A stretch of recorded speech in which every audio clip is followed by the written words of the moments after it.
평창 동계올림픽이 지나고 한 주간이 지나갔습니다. 이번 올림픽 개회식과 폐막식 총 감독을 했었던 송승환 씨를 인터뷰한 기사를 읽어보았습니다. 송 감독의 말입니다. 평창에 있었던 45일간 날씨가 좋았던 날이 딱 2번 있었습니다. 그것은 개막식 하던 날과 그리고 폐막식 하던 날이었습니다. 여러분, 이것이 우연이라고 생각하십니까? 올림픽을 준비하고 치르는 과정에서 몇몇 잡음이 있기는 했었지만 이번 평창 동계올림픽은 우리에게 경쟁의 품격 그리고 한국인이라는 자부심을 우리들로 하여금 갖게 하는 선물이었다고 그렇게 말을 했습니다. 월스트리트 저널에서는 이번 올림픽을 기술적인 역량과 그리고 유연한 문화적인 힘을 유감없이 보여준 올림픽이었다, 그렇게 보도를 했고요.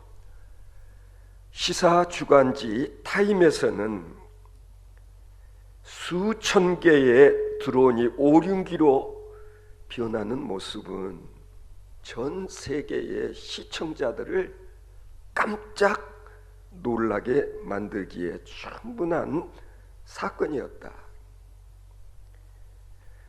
그리고 로이터 통신에서는 생동감이 있고 화려한 불과 얼음의 개막식이었다고 그렇게 극찬을 했습니다. 특별히 이번 올림픽은 남과 북이 함께 참여를 한 평화의 올림픽, 그리고 한국인들의 그 질서뿐만 아니라 세계 어느 곳에서도 경험하기 어려웠던 안정된 치안 유지의 모습들, 그리고 올림픽 전에는 이번 올림픽이 엄청난 적자 빚더미에 올라앉게 될 것이라고 그렇게 미리 전망들을 했었지만 올림픽이 끝나고 난 다음 흑자 올림픽으로 그렇게 이야기들을 하고 있지 않습니까? 저는 이와 같은 모든 일들이 하나님께서 우리 대한민국을 보호하시고 그리고 새벽이면 새벽마다 주일마다 예배 드릴 때마다 전국 교회들이 성도들이 이 올림픽을 위해서 기도하지 않았습니까? 저는 우리 모두의 기도의 응답이고 또 뿐만 아니라 이런 일들이 그냥 되어진 것이 아니라 그동안 이 나라와 민족을 위하여서 생명을 바치셨던 분들의 그 거룩한 희생의 열매가 이렇게 거두어지는 것이다. 적어도 저는 그렇게 믿습니다. 오늘은 3.1절 기념 주일입니다. 성도 여러분 아시죠? 1910년 한일 합방으로 우리가 국권을 상실한 지 10년째 되던 1919년 민족 자존을 부르짖으며 일본에 항거하여 일어났던 3.1 만세 운동의 99주년을 맞이하는 뜻깊은 기념주일입니다.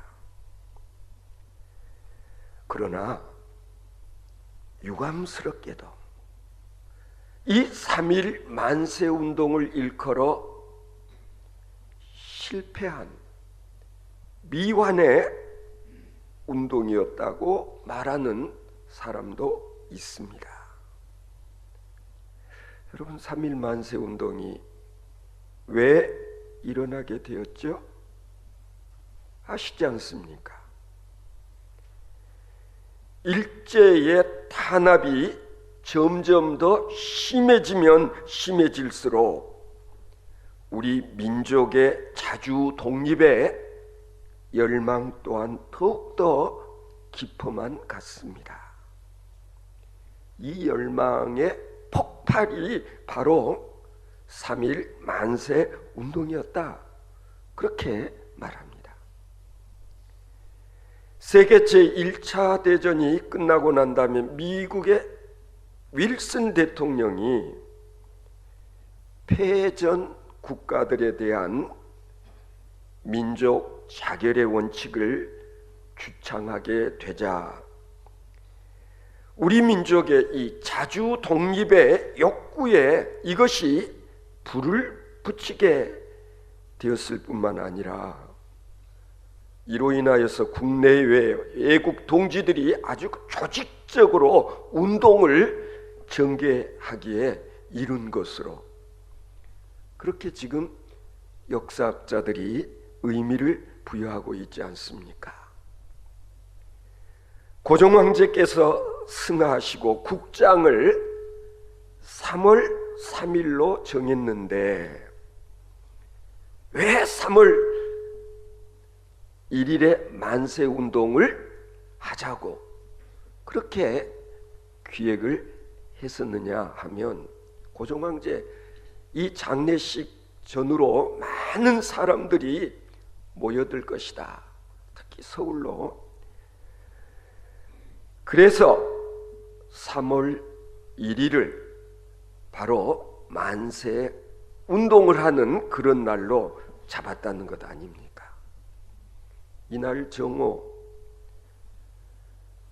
서울 종로에 있는 파고다 공원에서 4,5천 명의 학생들이 모여서 학생 대표 정재용이 독립선언서를 낭독했고 그리고 태극기를 들고 대한 독립을 외쳤습니다.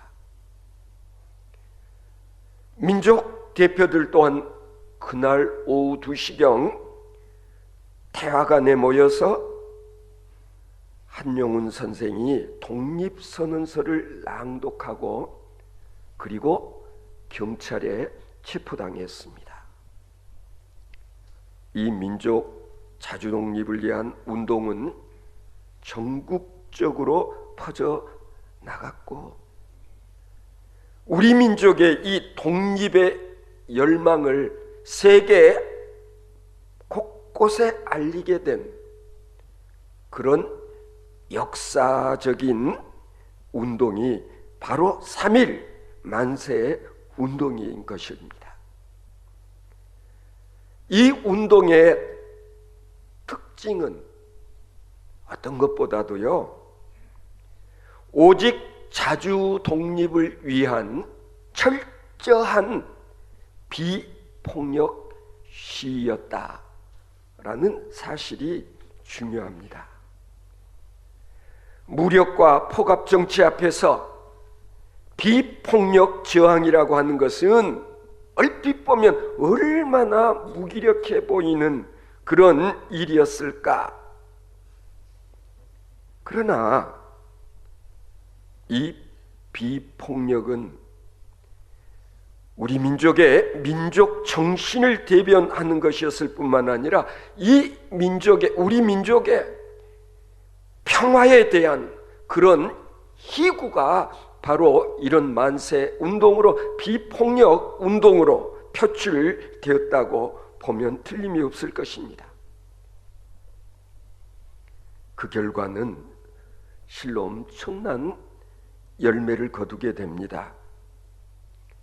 그의 3월과 4월에만도 1214번의 만세 시가 있었고, 그리고 110만 명이 이 시에 참가했을 뿐만 아니라 5월까지를 보면 1542번의 그런 시가 있었고, 총계 205만 명이 이 시위에 참여를 했다는 자료가 있습니다.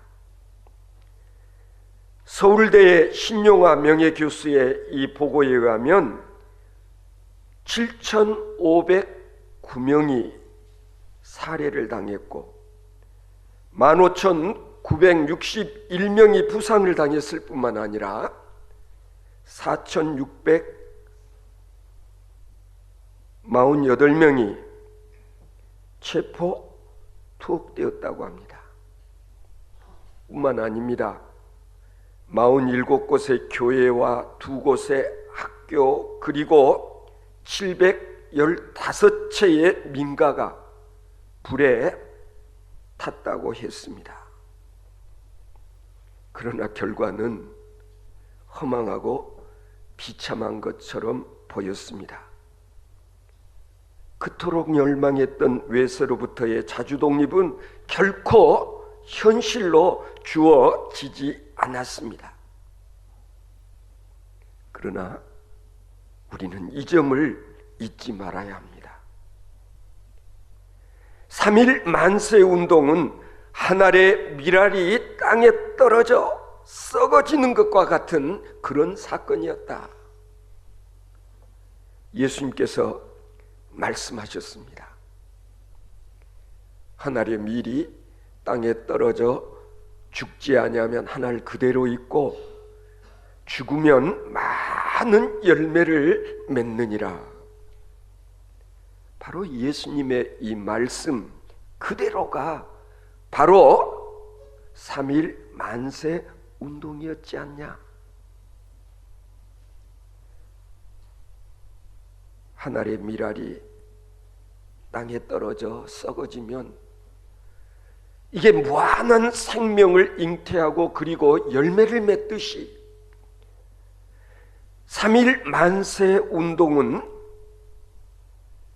자신들을 민족 독립과 그리고 이 나라의 백성들이 자유를 누릴 수 있도록 하기 위해서 땅에 떨어져 썩은 밀알이 되고자 했던 그 수많은 사람들의 희생 운동, 숭고한 희생을 전제로 펼쳤던 운동이었다라고 우리는 신앙적인 의미를 부여할 수가 있는 것입니다. 그 당시 이 민족의 지도자급 선각자들이 스스로 땅에 떨어져 죽어지는 밀알이 되었고, 그 당시 우리 믿음의 선배들이 땅에 떨어져 썩은 한 알의 밀알이 되었던 것입니다. 땅에 떨어져 썩기를 자원하는 한 알의 밀의 희생이 바로 3.1 만세 운동이었다는 그런 주장. 여러분 어떻게 생각하십니까? 예수님께서는 오늘 본문 24절에 보면 자기 생명을 사랑하는 자는 잃을 것이요 자기 생명을 미워하는 자는 영생하도록 보존하리라, 그렇게 말씀했습니다. 여러분, 예수님의 말씀 가운데서 생명을 사랑한다 라는 말이 어떻게 들리십니까? 이건 자기 애착으로 희생을 거부하는 그런 삶을 의미하는 것이고, 그리고 생명을 미워한다 라는 말은 무슨 얘기냐면 희생의 미랄이 되어서 내가 죽기를, 썩어지기를 각오하는 사람, 이걸 이렇게 예수님께서 표현하신 것입니다.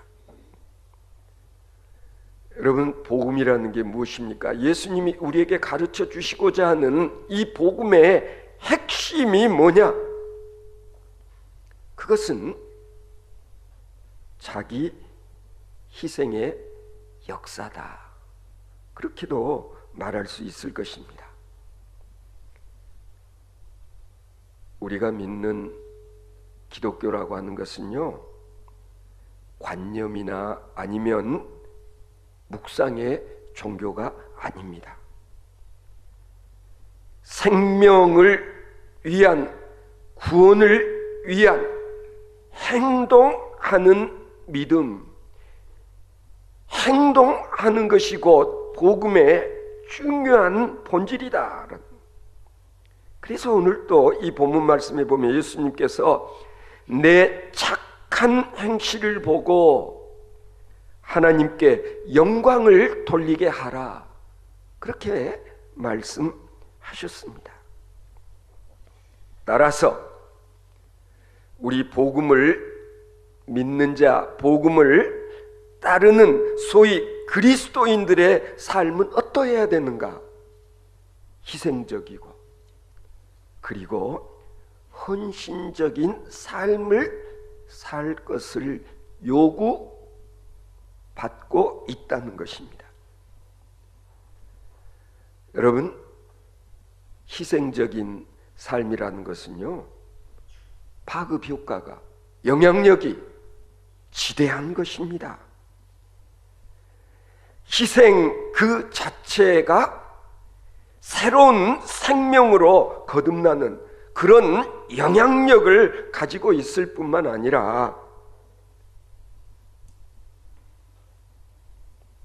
사상적 아니면 환경적, 간접적인 영향력까지도 우리가 헤아려 본다면 희생의 결과는 엄청난 것이다 라는 것을 역사는 우리에게 이야기해 주고 있는 것입니다. 여러분, 3.1 만세 운동, 누군가는 이것이 실패의 미완의 운동이었다라고 평가절하하는 사람도 있지만, 그러나 우리들의 이 만세 운동이 세계사 속에서 어떤 파급 효과를, 영향력을 가지고 왔는가, 미쳤는가 하는 걸 살펴볼 필요가 있습니다. 국제적으로는요, 현대 중국의 탄생의 전환점이 되었던 소위 중국의 오사운동이라는 것이 바로 우리 3.1 만세 운동의 영향을 받은 것이라고 그렇게 역사적으로 평가하고 있습니다. 뿐만 아닙니다.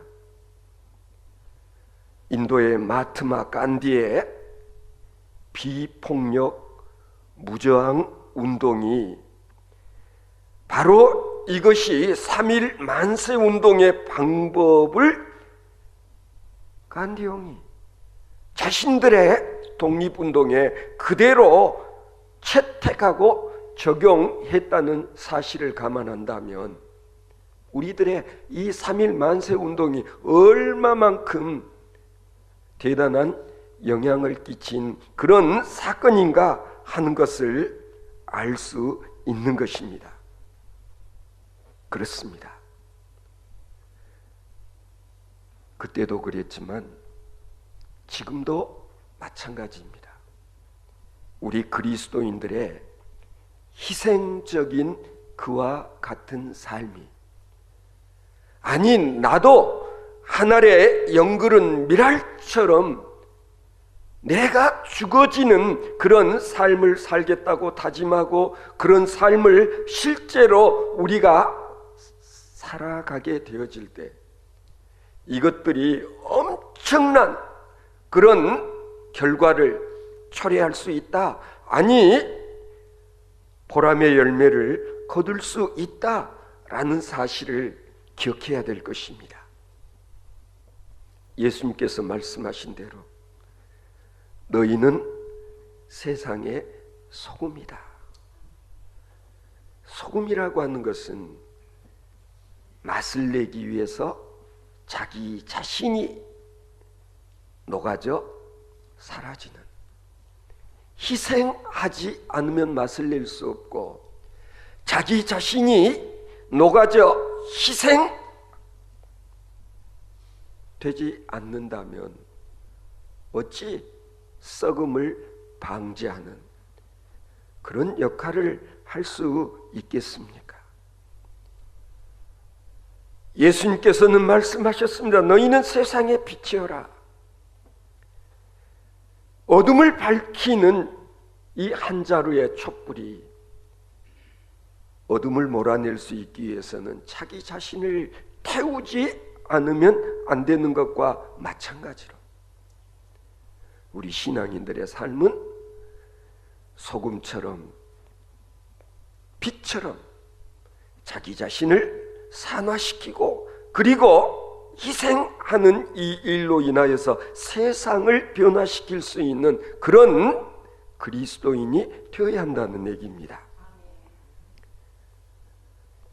희생이라고 하는 것은요, 사람을 감동시키고 그리고 세상을 변화시키는 힘이 생겨나는 것입니다. 적절한 예가 될 수 있을지는 모르겠습니다만 저는 아직 못 봤습니다만은 영화 1987년에 보면은 그 당시에 중요했던 사건들이 재현되어진다고 하더구만요.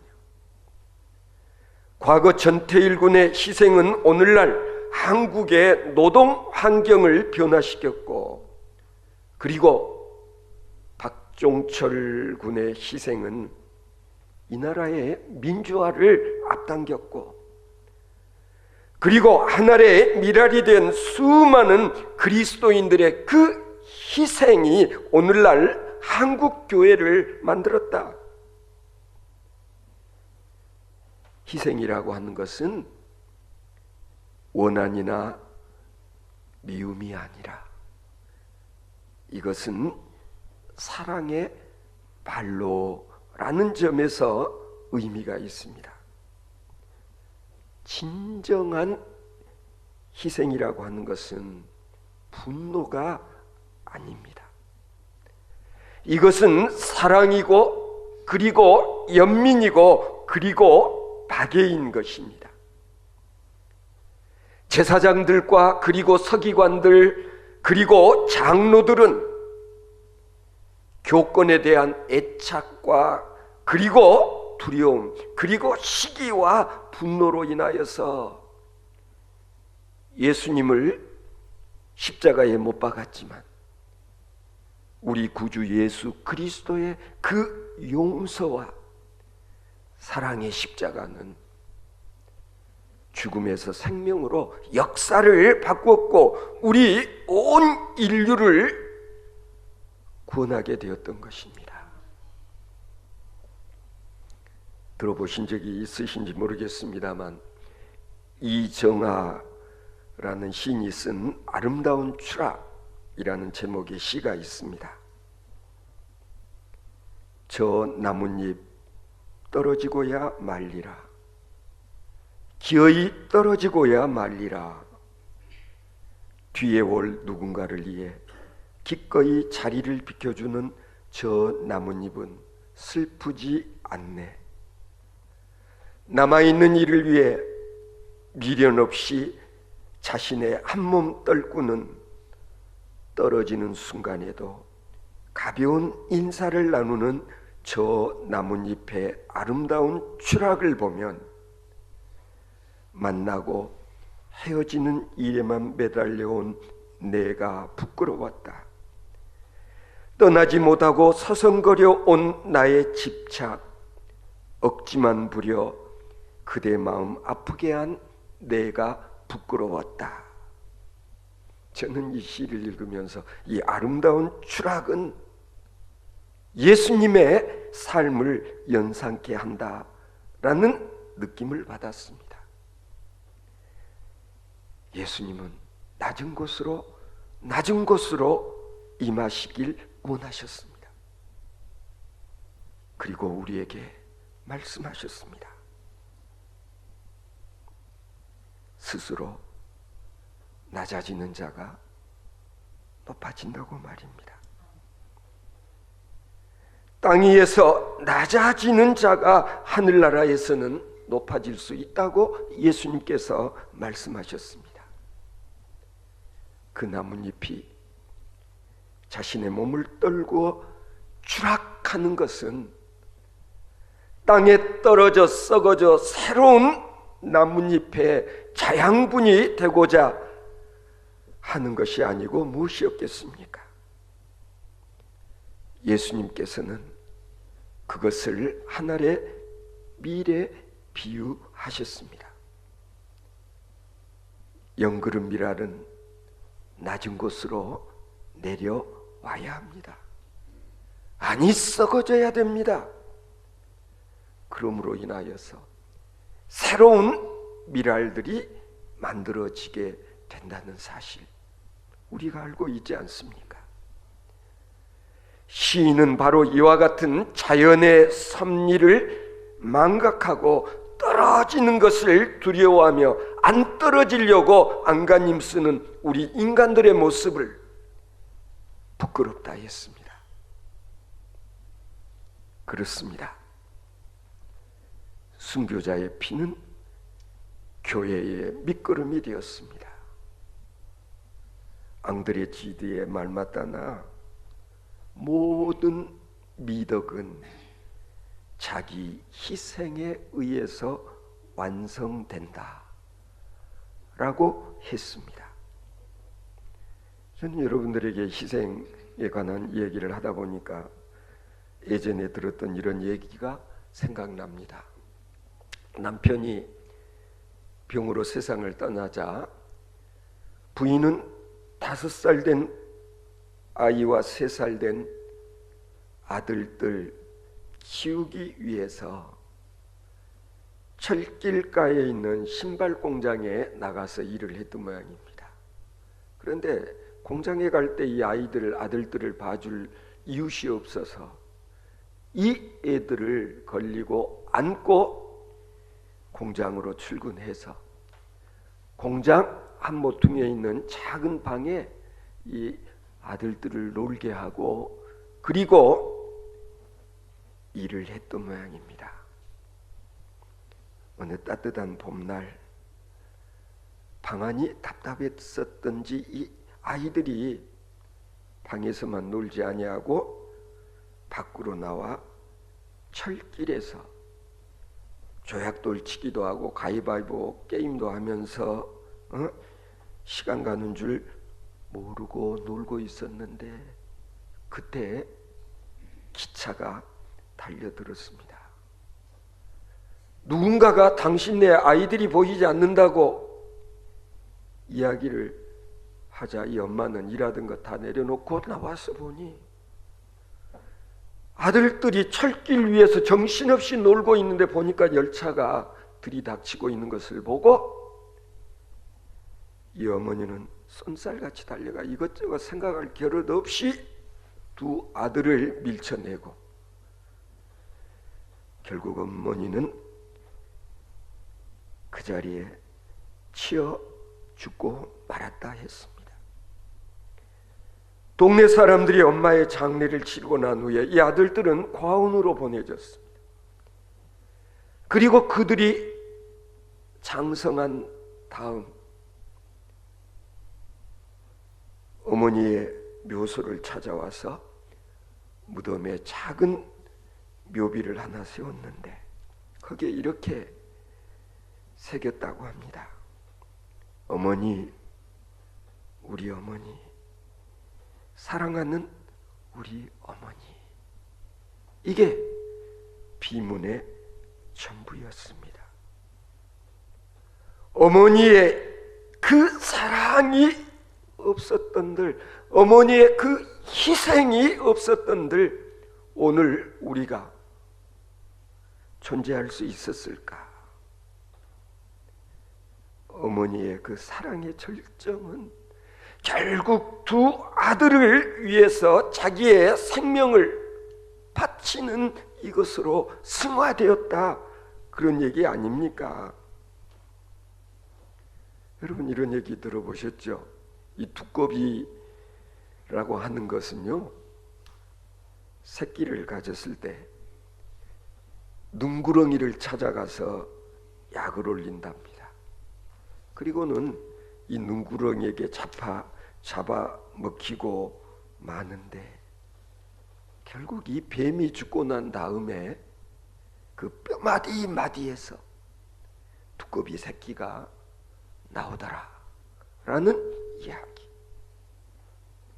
성도 여러분, 우리도 마찬가지 아닙니까? 우리 가운데 부모님들의 희생, 헌신 없이 오늘 있게 된 자식이 어디 있습니까? 마찬가지입니다. 수많은 우리 선조들의 고귀한 희생이 있었기 까닭에 오늘 우리 교회가 있고, 그리고 나라와 민족이 있는 것 아니겠는가? 예수님의 거룩한 희생이 없이 우리가 어떻게 하나님의 자녀가 될 수 있었겠습니까? 예나 지금이나 마찬가지겠습니다만, 지금은 어느 때보다도 희생과 양보가 필요한 때라는 생각이 듭니다. 남과 북이, 동과 서가 공존 공영을 위해서 우리 모두가 땅에 떨어져 죽어지는 하늘의 미랄과 같은 그런 삶을 살아야 될 것입니다. 그래야만 너도 살고 나도 살고 우리 모두가 살 수 있는 것 아니겠습니까?